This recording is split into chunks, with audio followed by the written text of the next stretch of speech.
Hello students, now let us continue with our chapter What is democracy and why democracy?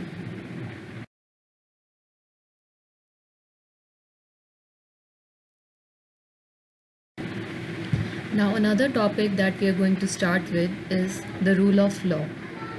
Constitution of India is the supreme law as you already know, and it lays down the framework defining political principles, establishes the structure, procedures, powers and duties of government institutions.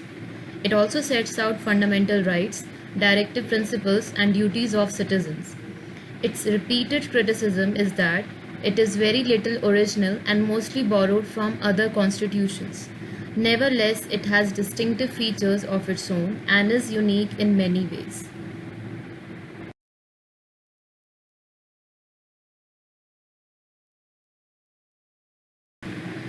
So let us start with rule of law and respect for rights. The rule of law means every individual in a democracy should abide by the law or a constitution which is made.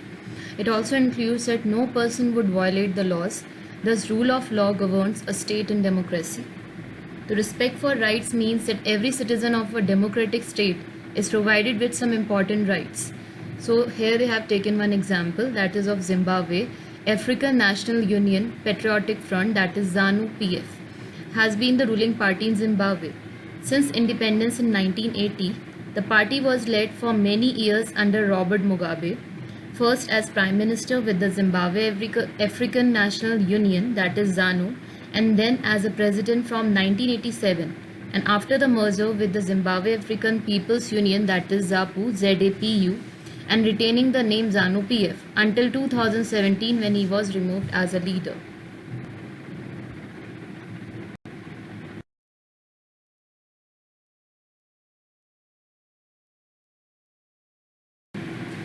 Now, what are the arguments against democracy?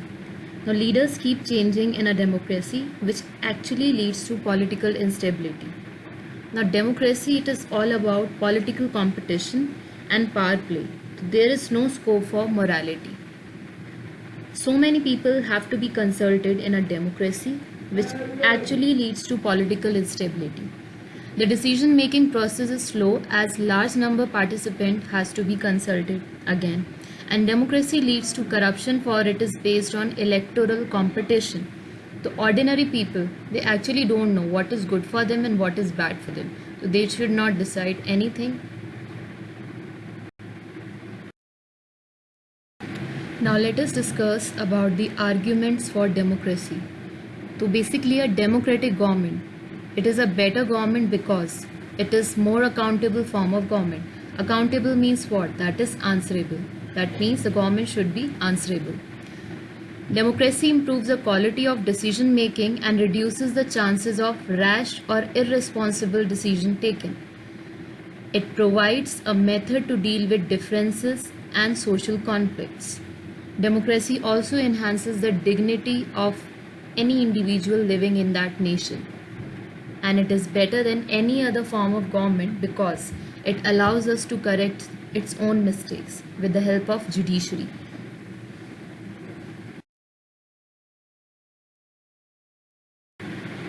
Thank you so much student for watching this PPT.